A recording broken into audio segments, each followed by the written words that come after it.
¿Qué tal amigos de Tiro en Directo? Muy buenos días, tardes o noches a la hora que puedan ver esta charla. El día de hoy estoy muy contento porque viajamos por la red, ya se la saben, ahora con un gran futbolista que cerró un torneo magnífico con el Atlético de San Luis y estamos hablando de Ricardo Chávez. Ricardo, muy buenos días, ¿cómo estás? Muy buenos días, todo muy bien, Yair, gracias a Dios. Gracias por la invitación. No, gracias, Ricardo, la verdad. Gracias a ti por aceptarla, muy contento. Y para dar inicio a esta charla, esta entrevista, cuéntanos cómo era Ricardo Chávez en la infancia. Ricardo era un niño bastante movido, bastante inquieto, bastante enérgico. Ahora lo veo reflejado con mis hijos y me doy cuenta lo difícil que tuvo que haber sido para mis papás, pero también lo emocionante de ver, por decir yo con mis hijos, un niño que todo el tiempo está buscando qué hacer, todo el tiempo está eh, queriendo hacer cosas nuevas, corriendo, nunca se le acaba la pila. Así era yo también y ahora me toca vivirlo como papá, pero como hijo sí recuerdo que mis días eran siempre movidos, siempre queriendo estar moviéndome, jugando, todo el tiempo haciendo travesuras y bueno, ahora me toca vivirlo como papá. Claro, ¿no? Ese proceso, la ley de la vida y demás. Oye, siempre en tu entorno ligado al fútbol, cuéntanos esta parte, ¿no? De lo que te acuerdas, de visitar a tu padre, convivencia con los familiares, con los hermanos, ¿no? ¿Cómo fue creciendo esta parte del fútbol en torno a tu familia? Sí, mi familia siempre fue muy futbolera. Mi papá pues jugó en Tecos y en Correcaminos cuando fue de Primera División. Y se asentó ahí en Victoria. En su última temporada de Correcaminos tuvo una ruptura de ligamentos cruzados. Fue un tema ahí complicado para la familia, pero nos quedamos ahí. Yo nazco y crezco en Ciudad Victoria y todo el tiempo, pues el equipo que me identificó era Correcaminos, todo el tiempo, o sea, nunca fui a otro estadio que no fuera el de Correcaminos, no conocía otra cosa que no fuera ese equipo y mi papá siempre fue muy acertado en cuestión de llevarme hacia el deporte, en cuestión de llevarme a los estadios. Él era entrenador de la tercera división, segunda división. Entonces yo estaba todo el tiempo en los entrenamientos, yo escuchaba lo que decía, yo veía a los jugadores y me fui empapando del medio futbolístico hasta que se convirtió en una realidad para mí. Eh, yo tomaba la vida del futbolista como una vida normal, como una vida que que era algo normal para mí, ¿cierto? El cuidarse, el comer bien, el ejercitarse, el dormir bien, el ser responsable. Todas esas cosas me las inculcaron desde muy pequeño y yo las iba viendo en todo momento cuando estaba con mi padre. Entonces, al final, eso formó mi ser profesional en cuestión de conocer las cosas desde muy pequeño y tomarlas y guardarlas para mí. Entonces, otra fue la pasión que le tomé al fútbol, o sea, viví momentos en donde me emocionaba tanto que yo lloraba porque mi papá no me llevaba a entrenar o lloraba porque no podía estar en un juego de correcaminos. Entonces, sí fui muy pasional. O sea, yo sabía desde un principio que el fútbol iba a ser mi vida y gracias a Dios se pudo dar. Ok, ¿cómo nos lo cuenta Ricardo con esta emoción, ¿no? La vibra, la chispa, los años han pasado, pero la emoción sigue siendo la única. Quiero hacer un paréntesis, la verdad yo conozco muy bien Ciudad Victoria, tengo familiares por allá y fuera del fútbol, cuéntanos cómo era Ricardo Chávez, le gustaba ir al parque de Tamatán, le gustaba, bueno, ahora ya que los moles y demás, pero los ríos cercanos, allá que el Prado, que la pesca, cuéntanos esta parte.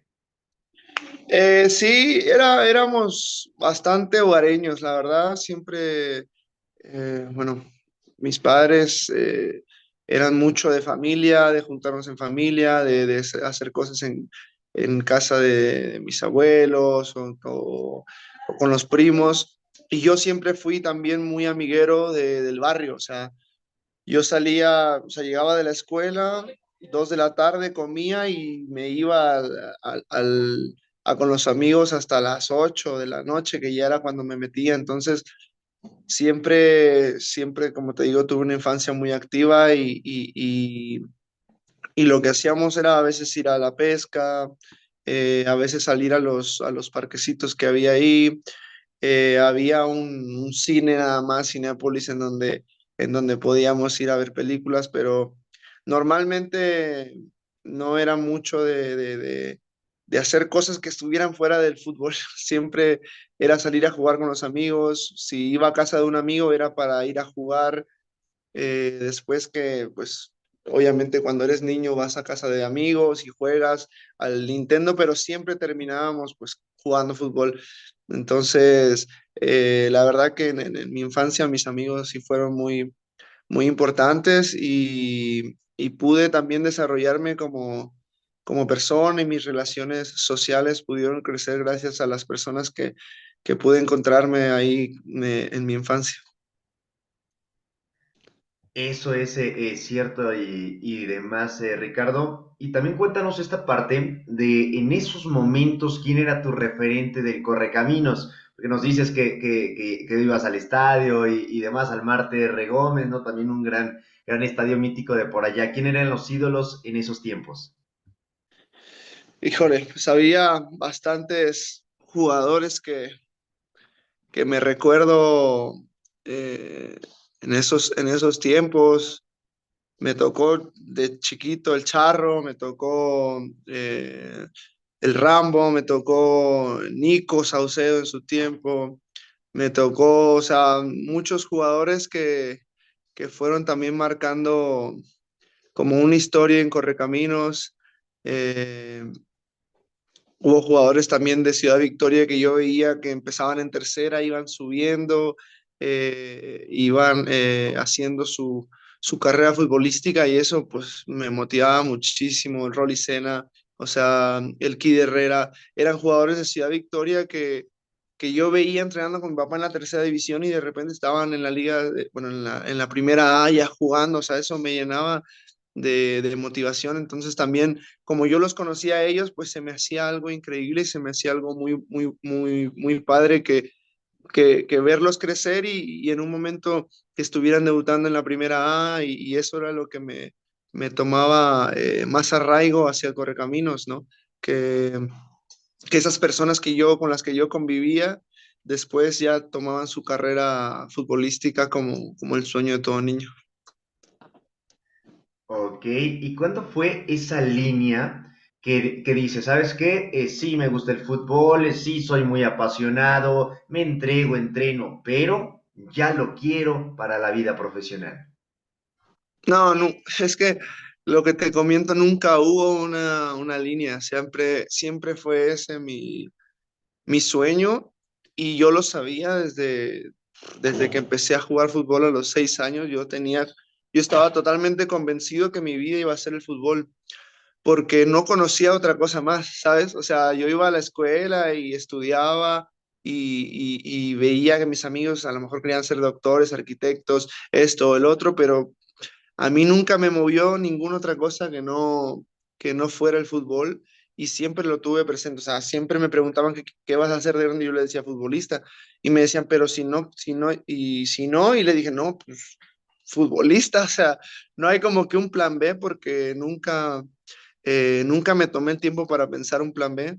Yo creo que hubiera sido muy, muy bueno haberlo hecho porque pues el filtro para ser futbolista profesional es muy grande y gracias a Dios, mediante situaciones, experiencias, me fui dando cuenta que Dios fue muy, muy grande conmigo y fue muy bueno porque pues muchas personas no llegan a cumplir su meta y su sueño de ser futbolistas y quizá personas más talentosas que yo,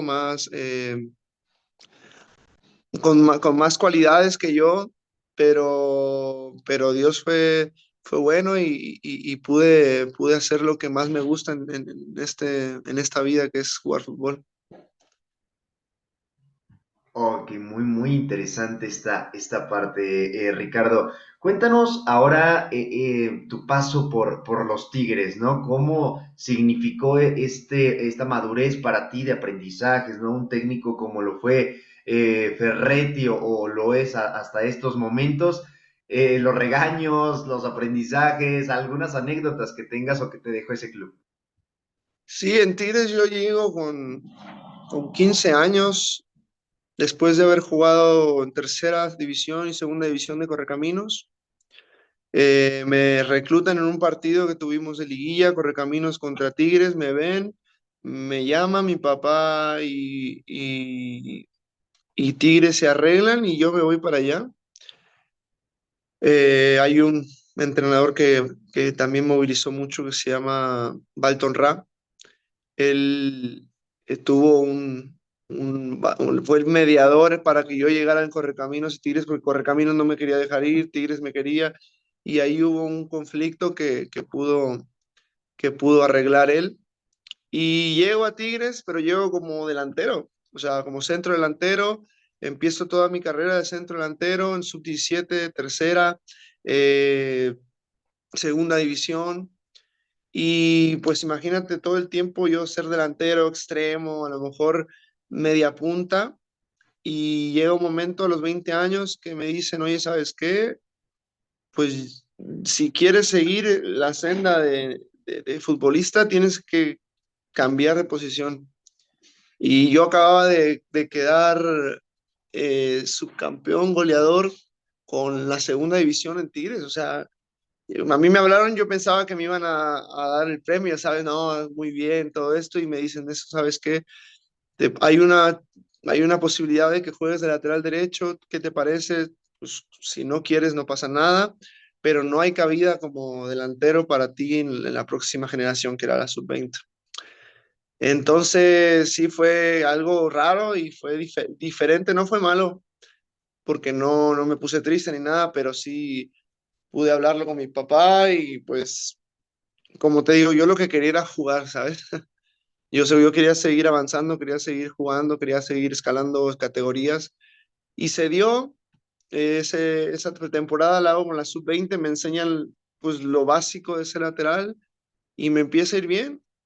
Me empieza a ir bien, después tengo un torneo en segunda división donde juego de contención, quedamos campeones y estuve 6 meses con el primer equipo, en donde estuve aprendiendo pues, también bastante, salí algunas veces a banca, jugué la Copa MX cuando quedamos campeones, y eso pues también me llenó de bastante ilusión porque pues para tomar una decisión así se necesita eh, bastante valentía y cuando salen las cosas, bueno, ya dices, pues a lo mejor tenían razón.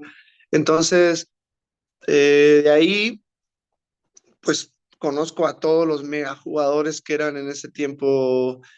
Tigres, Lucas Lobos, o sea, Dani Liño, todos los grandes jugadores que han pasado por Tigres y ahí me empiezo a dar cuenta de lo que era el fútbol de primera división, o sea, un vestuario lleno de figuras, un entrenador bastante regañón como el Tuca, o sea, y me recuerdo que pues yo todavía no era un lateral derecho pues, como a lo mejor me pueden ver ahora, yo empecé a jugar de lateral derecho a los 20 años, entonces imagínate los principios básicos que tenía eran medio rústicos, entonces, no sé, ahora si ahora me cuesta un poco, allá por los 20 años era bastante diferente.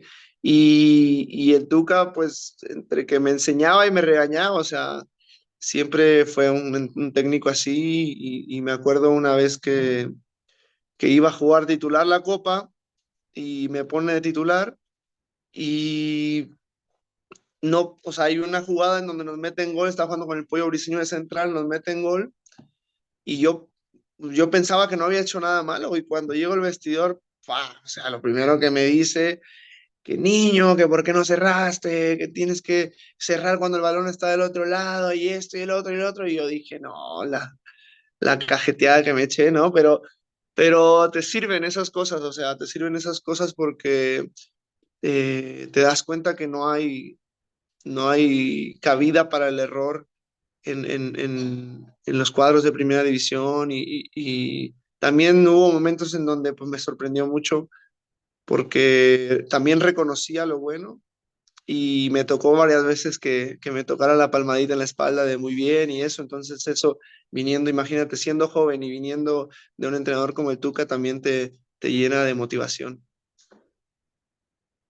No, es que son estas anécdotas, Ricardo, del baúl de los recuerdos y demás, muy, muy interesantes y que dejan los aprendizajes que han marcado la brecha para el camino de tu trayectoria en el mundo del fútbol. Rápido, quiero ir a tres preguntas para ya ir cerrando esta entrevista, porque contigo podemos pasar horas y horas con anécdotas y nunca vamos a terminar, Ricardo. Sí. Un momento puntual.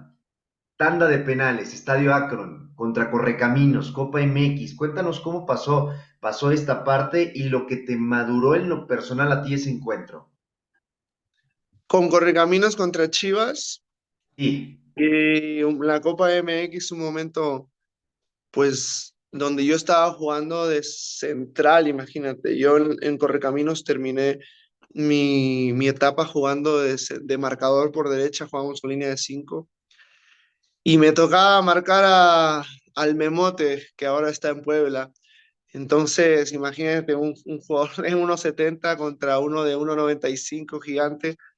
Y hasta eso fue una buena serie y me toca tirar el penal.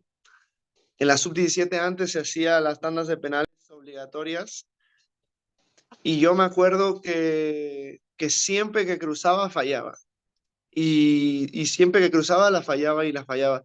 Entonces el guacho estaba en ese tiempo de portero y se estaba tirando todas hacia la izquierda, o sea, a mi derecha.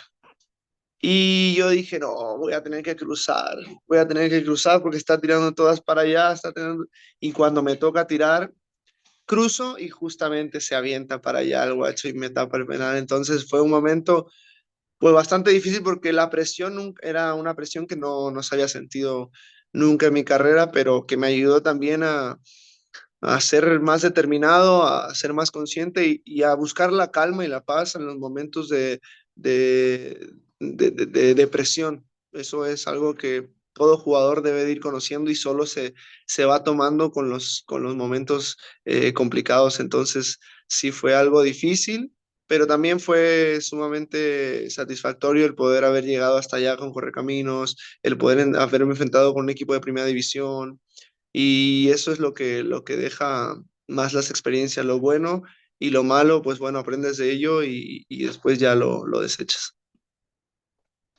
eso es es cierto, Ricardo. Y sí son revanchas, ¿no? Del fútbol, de la vida. Y mira, después de años estar ya en la primera división, te toca el paso por Necaxa, después tuviste también un pequeño paso por los Bravos de Juárez y ahora en el Atlético de San Luis. Y quiero precisar esto porque no sé si sabes este dato, que eres, al menos de los 6 años seguro y de la década también el futbolista con más asistencias en el Atlético de San Luis. Llegaste a este torneo a 10. No sabía, fíjate, es un dato muy, o sea, es un dato, me sorprende porque soy un jugador bastante autocrítico y, y me ha molestado muchas veces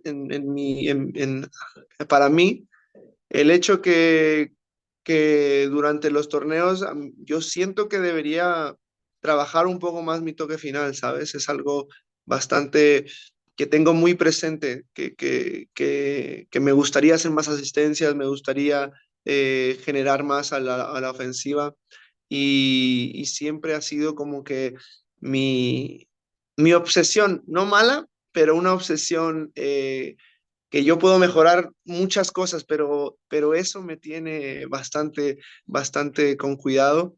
Y, y ahora que me lo comentas, o sea, se me hace, bueno, ya tengo 2 años y medio aquí, son 5 torneos, casi 6, pero se me hace algo padre y me motiva más para seguir haciendo más, ¿sabes? Porque, por decir, en el torneo hice dos, en los 17 juegos, y en 2 partidos hice otras dos.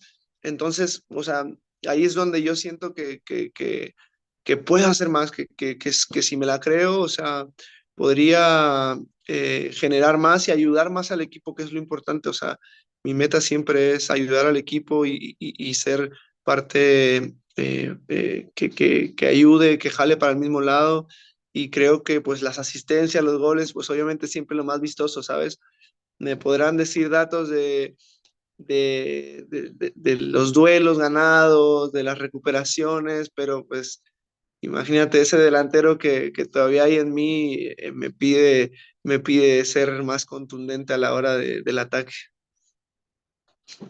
Ok, y es algo muy, muy interesante, Ricardo, porque sí, durante todo el torneo se habló eso que dices específicamente, ¿no? Los duelos individuales, los manos a manos, también los recorridos por esa banda de la derecha. Y se ha hablado durante este entorno y este gran cierre de torneo en particular sobre si hay un merecimiento de la selección mexicana. ¿Pasa por tu cabeza? ¿No pasa por tu cabeza? ¿Cómo ves esta parte? Porque te vemos con una madurez física, mental y en el campo muy, muy interesante en tu carrera. Pues mira, yo desde el principio de la temporada empecé a ponerme como objetivo buscar la mejor versión de Ricardo Chávez en cuanto a lo físico, lo mental, lo espiritual, en cuanto a mi familia, como esposo, como padre, como hijo, como futbolista. Y ha sido un proceso bastante bonito porque yo he podido ver mi crecimiento y he podido ver los resultados, pues que es algo que a veces no va de la mano en esto del fútbol, sabes que por mucho que trabajes a veces no dan los resultados, pero gracias a Dios he podido desde la pretemporada que estuve trabajando con una agencia deportiva que es la que me ayuda en las pretemporadas, bueno, antes de las pretemporadas, en las vacaciones, para mantener y hacer un fundamento, para entrar bien a la pretemporada, que se llama la agencia Zona 18. Es un preparado físico, nutriólogo, envuelve muchas cosas y empecé un programa de nutrición bastante rígido, bastante importante que me ha ayudado muchísimo.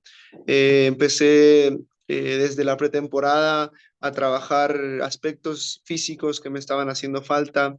En la pretemporada, antes de la pretemporada, ya estaba trabajando. En la pretemporada pude seguir aumentando mi nivel físico junto con la alimentación, lo espiritual, y les empezaron a dar las cosas, yo me seguí sintiendo bien, creo que en números físicos fue mi mejor torneo, en números estadísticos de defensa fue mi mejor torneo. Ahora con estas dos asistencias, bueno, pues ya se ve un poquito más el aporte ofensivo y creo que todo ha sido integral, porque por decir, a veces hacía cosas, no sé, de hacer grounding, es algo que está sonando bastante, que ayuda a la desinflamación de los músculos, todo eso. Comía 400 gramos de betabel antes de los partidos y todos me veían con cara de loco, o sea, son cosas que me decían, oye, sí te ayuda, pero yo lo hacía todo integral, ¿sabes? Como que no era una sola cosa que me ayudaba, sino todo lo que estaba haciendo para poder generar una mejor versión de Ricardo Chávez. Y creo que la base de todo, el fundamento de lo que ha sido mi crecimiento ha sido lo espiritual. Pues cuando yo he estado bien con Dios, cuando he podido ir aprendiendo más de Jesucristo, la Biblia, estudiar, teníamos sesiones de estudio bíblico con otros compañeros en donde podíamos profundizar más en el conocimiento de Dios.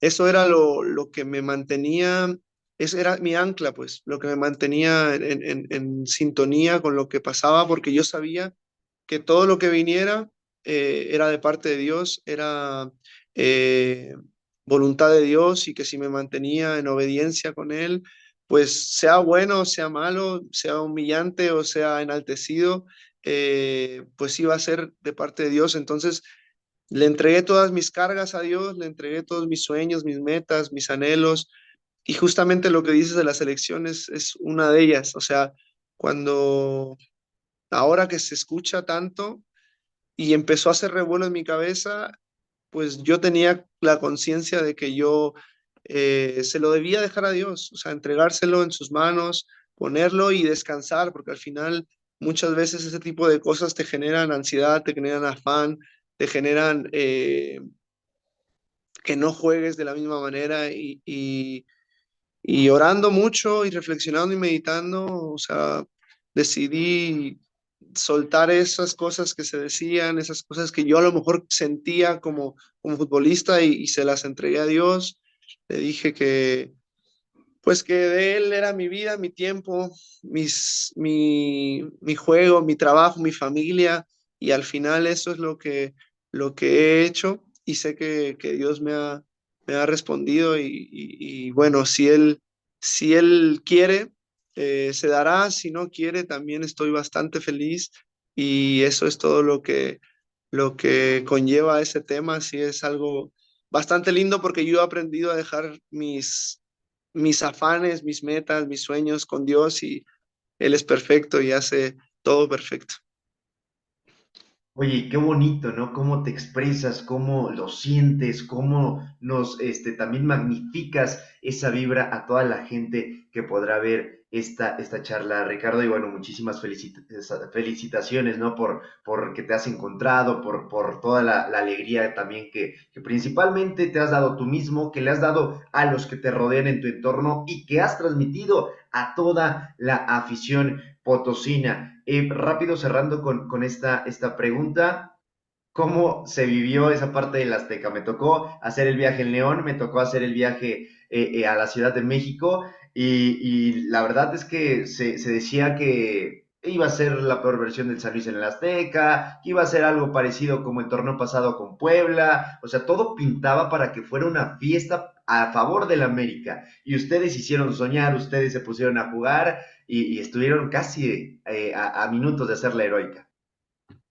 Sí, yo creo que la mejor versión del equipo se da cuando el equipo suelta sus cargas, se pone a hacer lo que sabe hacer sin presión, sin buscar ninguna cosa que no sea disfrutar, porque el equipo, esa fue la palabra que utilizamos durante todo el tiempo del miércoles al sábado. Fue, muchachos, disfrutemos, o sea, quitémonos la mochila, hagamos lo que sabemos hacer y démoslo todo nada más, sin pensar en el marcador, sin pensar en quién es el contrario, sin pensar en el escenario. O sea, salgamos a jugar fútbol, salgamos a hacer lo que toda la temporada hemos practicado.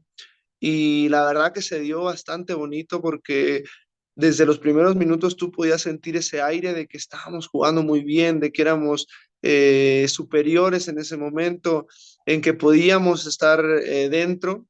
Y conforme fueron pasando los minutos y se dieron los goles, aumentó, pues aumentó sin dejar de disfrutar, sin dejar de estar sueltos dentro del campo, aumentaron las motivaciones. Entonces, creo que todos al medio tiempo nos volteamos a ver y dijimos, muchachos, se puede, o sea, ya pasó de ser un pensamiento a ser una realidad, entonces vayamos con inteligencia, vayamos con paciencia, el juego todavía queda, lo llevábamos por cuartos, el cuarto que es el más importante, entonces cerremos los muchachos y que sea lo que Dios quiera y fuimos y bueno, nos quedamos cerca, pero creo que se dio algo muy importante que es que entendimos que cuando hacemos lo que sabemos hacer sin ningún pensamiento más allá de eso, se dan las cosas bastante bien. Y bueno, pues también ¿cómo se dice? Es normal que la afición, pues yo veía varios comentarios de que no, pues ya fue, ya chao, no, pues hasta la próxima. Pero es lo bonito de ser futbolista, que cuando le das a tu afición un buen partido, le das la posibilidad de que se ilusione, pues ellos también acompañan eso, ¿sabes? Entonces, qué bueno que la afición se quedó con un buen sabor de boca. Digo, sabemos que ya los cuartos de final ya no nos saben tan bien, pues ya queremos algo más, ¿sabes? Entonces vamos a buscar eso la próxima temporada y esperamos que la afición esté desde el principio con nosotros, que, que no deje de alentar como no lo hace, que mientras haya esperanza se les pide siempre que entreguen aliento y apoyen.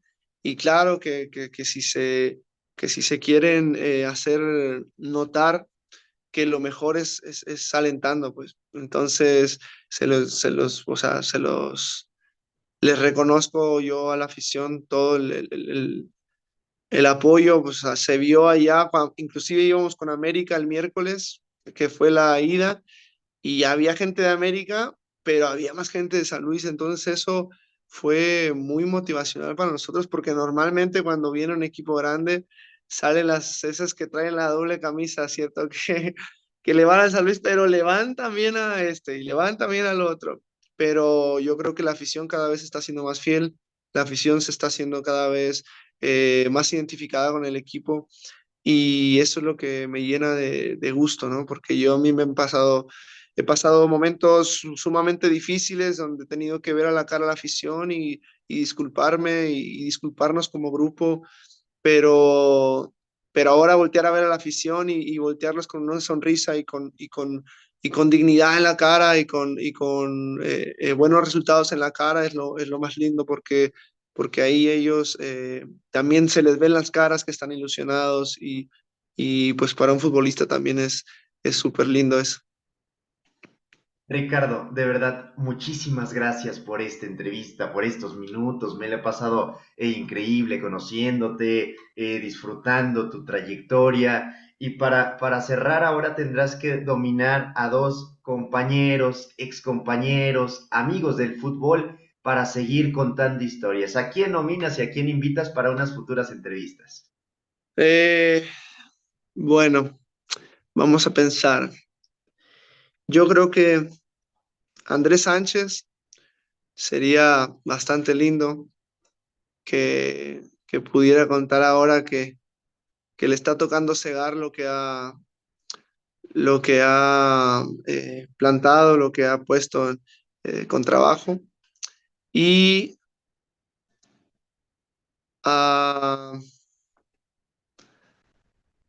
a John Murillo, a esos dos. Perfecto. Muchísimas gracias, Ricardo, por esta No, por nada. entrevista. Y acá estamos al pendiente para el próximo torneo. Muchas gracias, Jay. Te mando un abrazo fuerte y saludos a todos. Gracias.